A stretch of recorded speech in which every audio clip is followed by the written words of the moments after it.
ದೇವಿ ಪುರಾಣದ 2ನೆಯ ಅಧ್ಯಾಯ.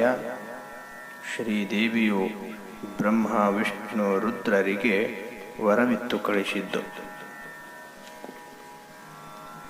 ತನ್ನ ಸಣ್ಣ ಮಕ್ಕಳು ಬಹಳೇ ಕಷ್ಟಪಟ್ಟವೆಂದು ಗೊತ್ತಾಗಲು ದೇವಿಯು ಆಕಾಶ ಮಾರ್ಗದಿಂದ ಓಡೋಡಿ ಬಂದಳು.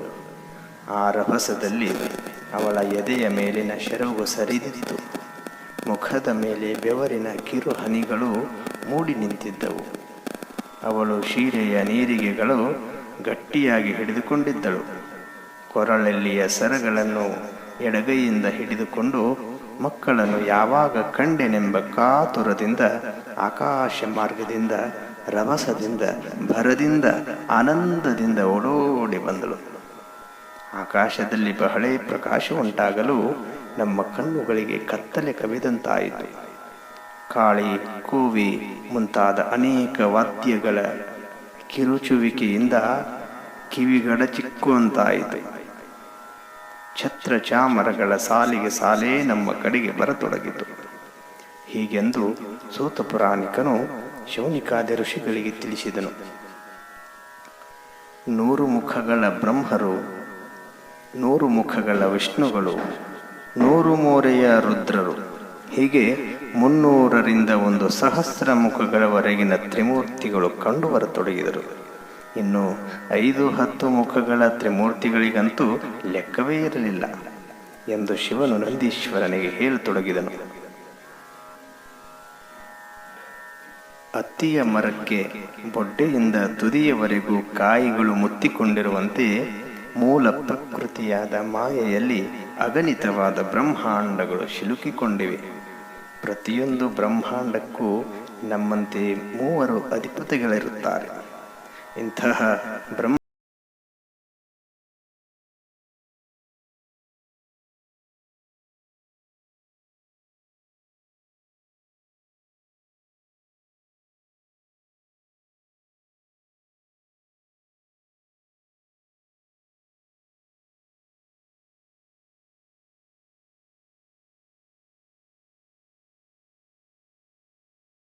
ನಂದೀಶನಿಗೆ ಶಿವನು ವಿವರಿಸತೊಡಗಿದನು.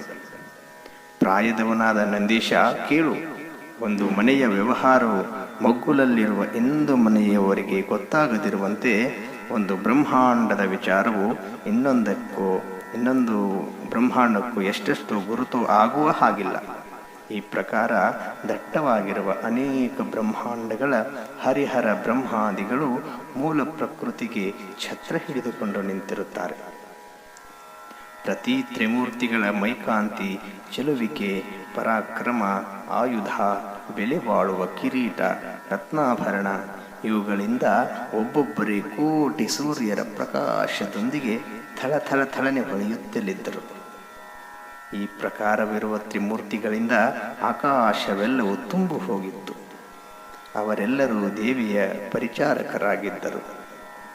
ದೇವಿಯು ಬರುವ ಸಂಭ್ರಮದಿಂದ ಅವರೆಲ್ಲರೂ ಒಗ್ಗಟ್ಟಾಗಿ ಸೇವೆ ಮಾಡುತ್ತಿದ್ದರು. ಜಗದಂಬೆಯ ಪರಿಚಾರಕರಾಗಿ ವಿದ್ಯೆ ಮತ್ತು ಅವಿದ್ಯೆ ಎಂಬುವರು ಜಗನ್ಮಾತೆಯ ಎಡಬಲದಲ್ಲಿ ಶೋಭಿಸುತ್ತಿದ್ದರು. ನಡುವಿನಲ್ಲಿದ್ದ ಒಡ್ಯಾನವು ಕೋಟಿ ಸೂರ್ಯರ ಪ್ರಕಾಶವನ್ನು ತಿರಸ್ಕರಿಸುವಂತೆ ಹೊಳೆಯುತ್ತಿತ್ತು. ಕಿವಿಯಲ್ಲಿ ಅಲ್ಲಾಡುವ ಬಾವಲಿಗೆ ಹಚ್ಚಿದ ಮುತ್ತಿನ ಸರಪಳಿಯ 1000 ಚಂದ್ರರ ಪ್ರಕಾಶದಂತೆ ಹೊಳೆಯುತ್ತಿತ್ತು. ಮೂಗುತಿಯು ಮುಖಕಮಲದ ಪ್ರಕಾಶವನ್ನು ಮುಚ್ಚಿ ಬೆಳಗುತ್ತಿತ್ತು. ಹಣೆಯಲ್ಲಿರುವ ಬೊಟ್ಟು ಅಳತೆಯಿಲ್ಲದ ಪ್ರಕಾಶದಿಂದ ಹೊಳೆಯುತ್ತಿದ್ದರೆ, ಬಂಗಾರದ ರತ್ನ ಖಚಿತ ಕಿರೀಟವು 10 ಕೋಟಿ ಸೂರ್ಯರ ಪ್ರಕಾಶದಿಂದ ಹೊಳೆಯುತ್ತಿತ್ತು. ಹೆಳಲಿನಲ್ಲಿರುವ ಬಂಗಾರದ ಆಭರಣಗಳ ಕಾಂತಿಯು 100 ಕೋಟಿ ಸೂರ್ಯರ ಪ್ರಕಾಶವನ್ನು ಹೀಯಾಳಿಸುವಂತೆ ಇತ್ತು. ಇಂತಹ ತೇಜೋಮಯಳಾದ ಗುಣರಹಿತ ಪರಬ್ರಹ್ಮವನ್ನು ವರ್ಣಿಸುವರಾರಾದರೂ ಯಾರಾದರೂ ಸಾಧ್ಯವಿಲ್ಲ. ಕೊರಳೊಳಗಿದ್ದ ಕರಿಮಣಿ ಕಟ್ಟಾಣಿ ಸರಗಳು 100 ಕೋಟಿ ಸೂರ್ಯರ ಪ್ರಕಾಶದಿಂದಲೂ, ಎದೆಯ ಮೇಲೆ ನೇತಾಡುತ್ತಿರುವ ಏಕಾವಳಿ ಸರದಲ್ಲಿಯ ಮುತ್ತುಗಳು ಎಷ್ಟೋ ಕೋಟಿ ಚಂದ್ರರ ಪ್ರಕಾಶದಿಂದಲೂ, ಅದರಲ್ಲಿರುವ ಪದಕವು ಕೋಟಿ ಸೂರ್ಯರ ಪ್ರಕಾಶವನ್ನು ಕರಗಿಸಿ ಮಾಡಿದೆಯೇನೋ ಎಂಬಂತೆ ಕಂಗೊಳಿಸುತ್ತಿತ್ತು. ಬಂಗಾರ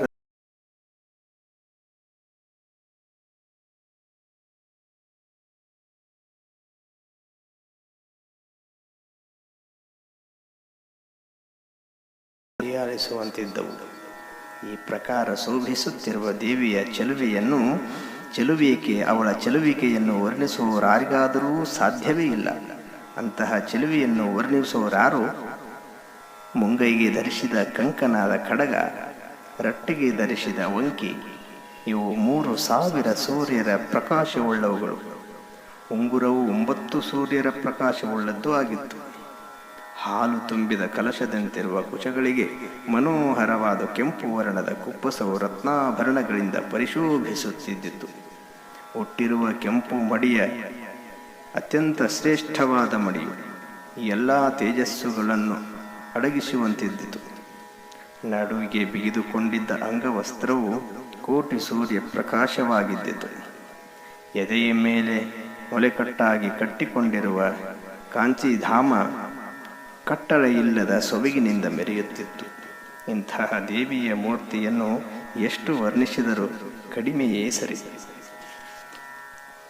ಕಾಲುಗಳಲ್ಲಿರುವ ಚೈನು, ಅಂದುಗೆ, ಪಿಲ್ಲೆ, ಕಾಲುಂಗರಗಳು 3 ಕೋಟಿ ಚಂದ್ರ ಪ್ರಕಾಶವನ್ನು ಸೋಲಿಸುವಂತಿತ್ತು. ಬಲವಾದ ಸಹಸ್ರ ತೋಳುಗಳಲ್ಲಿ ಹಿಡಿದಿರುವಂತಹ ನಾನಾ ರೀತಿಯ ಮಹತ್ವದ ಆಯುಧಗಳ ವರ್ಣನೆ ಮಾಡುವುದಂತೂ ಮಗು ಬಸವ ಅಸಾಧ್ಯವೇ ಸರಿ ಎಂದು ಶಿವನು ನಂದೀಶನಿಗೆ ಹೇಳಿದನು. ಮನೋಹರವಾದ ಉಂಗುರಗುದಲು, ತುಟಿ, ಕೆನ್ನೆ, ಆಕರ್ಷಕ ಕಂಠ, ಮೂಗು, ಎತ್ತರವಾದ ಭುಜಗಳು, ಆಕರ್ಷಕ ಸ್ತನದ್ವಯಗಳು, ಹೊಟ್ಟೆ ಸಿಂಹಕಟಿ, ಸುಂದರವಾದ ಮೀನಗಂಡ ಹಾಗೂ ಪಾದಕಮಲಗಳ ಶೋಭೆಯಿಂದೊಪ್ಪಿದ್ದ ದೇವಿಯ ಚೆಲುವೆಯನ್ನು ಶೌನಕಾದಿ ಋಷಿಗಳೇ ವರ್ಣಿಸುವುದಕ್ಕೆ ಅಸಾಧ್ಯವಾಗಿದೆ. ಅವಳು ಪದ್ಮ ಸಂಖ್ಯೆಯ ಮೇಲೆ ಶಂಖ ಸಂಖ್ಯೆಗಿಂತ ಮಿಗಿಲಾದ ರತಿದೇವಿ ಅವಳಾಗಿರುವಳು ಎಂದು ಸೂತ ಪುರಾಣಿಕರು ಶೌನಕಾದಿ ಋಷಿಗಳಿಗೆ ತಿಳಿಯಪಡಿಸಿದರು. ಅಭಯಹಸ್ತದ ಹನೆಗಣ್ಣಿನ ದಯಾದೃಷ್ಟಿಯ ಕೆಂಪು ದೇಹದ ತಾಂಬೂಲ ತಿಂದ ಬಾಯಿಯಿಂದ ಕಸ್ತೂರಿ ತಿಲಕ ಧರಿಸಿದ ಕೆಂಪು ಹೂಗಳ ಹಾರ ಧರಿಸಿದ ತಲೆಯಲ್ಲಿ ಕಿರೀಟವುಳ್ಳ ಪರಬ್ರಹ್ಮವು ಶೋಭಿಸುತ್ತಿತ್ತು. ಮಕ್ಕಳು ತುಂಬ ಕಷ್ಟಪಟ್ಟಿವೆ ಎಂದು ಬೇಗನೆ ಓಡೋಡಿ ಬರುತ್ತಿರಲು ದೇವಿಯ ಎದೆ ಮತ್ತು ಮುಖಗಳು ಬೆವರಿನ ಹನಿಯಿಂದ ಮುತ್ತಿಕೊಂಡಿದ್ದವು. ಅವಳು ಎದುರಿಸಿರು ಬಿಡುತ್ತಾ ಸರಿದು ಬಿದ್ದಿರುವ ತನ್ನ ಸೆರಗನ್ನು ಎದೆಯಲ್ಲಿರಿಸುತ್ತಾ ಬಾಯಾರಿದವಳಾಗಿ ಲಘು ಬಗೆಯಿಂದ ಬಂದಳು ಎಂದು ಸೂತ ಪುರಾಣಿಕರು ಶೌನಕಾದಿ ಋಷಿಗಳಿಗೆ ಪರಬ್ರಹ್ಮ ಸ್ವರೂಪಿಣಿಯಾದ ದೇವಿಯ ಪ್ರಕಟಳಾದ ವಿಷಯವನ್ನು ತಿಳಿಸಿದರು. ಶ್ರುತಿಗಳು ಪರಾತ್ಪರಳಾದ ದೇವಿಯ ಚರಿತ್ರೆಯನ್ನು ಹೊಗಳುತ್ತಿರಲು ಮೇಲಿಂದ ಮೇಲೆ 1000 ಮುಖದ ರುದ್ರರುಗಳು ಉಘೇ ಉಘೇ ಎಂದು ಜಯಘೋಷ ಮಾಡುತ್ತಿದ್ದರು. ದೇವಿಯ ಆ ವೈಭವ ತೇಜಸ್ಸುಗಳನ್ನು ನೋಡಿ ಬಸವೇಶ, ನಮ್ಮನ್ನೇ ನಾವು ಮರೆತು ಬಿಟ್ಟೆವು ಎಂದು ನಂದೀಶಿಗೆ ಆ ಶಿವನು ಹೇಳಿದನು. ಜಗತ್ತಿಗೆ ಮೂಲ ಕಾರಣಳು, ನಮ್ಮ ಅಂತರ್ಯದಲ್ಲಿ ಜ್ಯೋತಿರ್ಮಯಳಾಗಿ ವ್ಯಾಪಿಸಿರುವವಳು, 3 ಲೋಕದ ಜೀವಿಗಳಿಗೆ ಜೀವಿತಳಾದ ಸಚ್ಚಿತ್ ಸುಖಾನಂದಳಾದ ದೇವಿಯನ್ನು ಬಸವೇಶ ನಾವೆಲ್ಲ ಕಣ್ತುಂಬ ನೋಡಿದೆವು ಎಂದು ಶಿವನು ನಂದಿಗೆ ಹೇಳಿದನು. ಒಳಗೆ ನೋಡುತ್ತಿದ್ದುದನ್ನೇ ನಾವು ಹೊರಗಡೆಯೂ ಕಂಡಾಗ ನಮ್ಮ ದನಿವು, ಚಿಂತೆ, ಸಂಶಯ ಎಲ್ಲವೂ ಇಲ್ಲದಂತಾದವು. ನಾವು ಬಹುಕಾಲದಿಂದ ಇಚ್ಛಿಸುತ್ತಿದ್ದ ಮನೋಹರವಾದ ಶುದ್ಧ ಬ್ರಹ್ಮವು ಎದುರಿಗೆ ನಿಂತಾಗ ನಾವು 3 ಆ ದೇವಿಗೆ ಸಾಷ್ಟಾಂಗ ನಮಸ್ಕಾರವನ್ನೇ ಮಾಡಿಬಿಟ್ಟೆವು ಎಂದು ಶಿವನು ಬಸವೇಶನಿಗೆ ತಮ್ಮ ಅನುಭವದ ಕಥೆಯನ್ನು ಹೇಳಿದನು. ಮತ್ತೆ ಎದ್ದು ನಿಂತೆವು. ದೇವಿಯ ಮುದ್ದು ಮೂರ್ತಿಯನ್ನು ನೋಡಿ ಆನಂದ ಭಾವದಿಂದ ಆ ಪರಬ್ರಹ್ಮ ವಸ್ತುವನ್ನು ನೋಡುತ್ತಾ ಆನಂದಾಶ್ರುಗಳನ್ನು ಉದುರಿಸಿದೆವು. ನಾವು ಆನಂದ ಪುಳಕಿತರಾಗಿ ಮತ್ತೆ ಭಯಭಕ್ತಿಯಿಂದ ಅವಳ ಚರಣ ಕಮಲ ಕೆರಗಿದೆವು ಮತ್ತು ಪರಿಪರಿಯಿಂದ ಆ ಪೂರ್ಣ ಬ್ರಹ್ಮಿಣಿಯನ್ನು ಸ್ತುತಿಸತೊಡಗಿದೆವು. ಓಂ ನಮೋ ಮೂಲ ಪ್ರಣವ ಸ್ವರೂಪಳೆ, ಹರೀಂ ಎಂಬ ಬೀಜಾಕ್ಷರವುಳ್ಳವಳೆ, ಕೆಂಪು ವರ್ಣದ ಶರೀರ ಹೊಂದಿದವಳೆ, ಅರುಹಿನ ಮುಖವುಳ್ಳವಳೆ, ಸುಜ್ಞಾನ ರೂಪಳೆ, ಮಹಾಮಾಯೆಯೇ ನಿನಗೆ ಜಯ ಜಯವೆಂದು ಸ್ತುತಿಸಿದೆವು. ಅತ್ಯಧಿಕ ಶ್ರೇಷ್ಠಳಾದ ದೇವಿಯೇ, ಅತ್ಯಧಿಕ ನಿಜಾನಂದದಲ್ಲಿ ಬೆರೆತವಳೆ, ಶುದ್ಧ ರೂಪಳೆ, ಸುಜ್ಞಾನ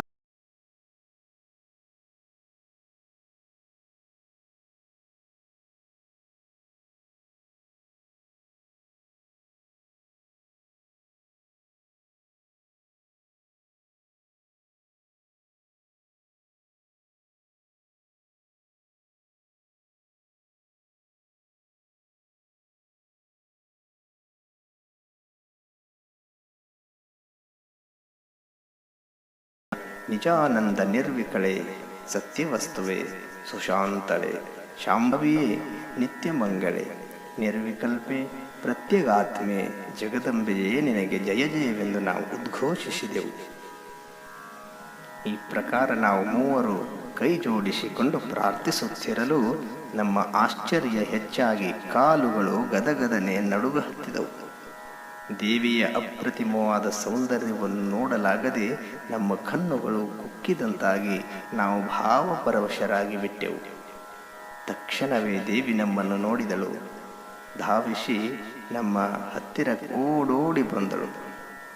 ನಮ್ಮ ತಲೆಗಳನ್ನು ನೆತ್ತಿಯನ್ನು ಅಪ್ಪಿಕೊಂಡು ಮುದ್ದಾಡುತ್ತಾ ನಮ್ಮ ಮೈ ಕೈ ತಲೆಗಳನ್ನೆಲ್ಲ ಸವರುತ್ತಾ ಪ್ರೀತಿ ವ್ಯಾಕುಲತೆಗಳಿಂದ ಮಕ್ಕಳೇ ದೇಹಕ್ಕೆ ಎಷ್ಟೊಂದು ತೊಂದರೆ ಕೊಟ್ಟೀರಾ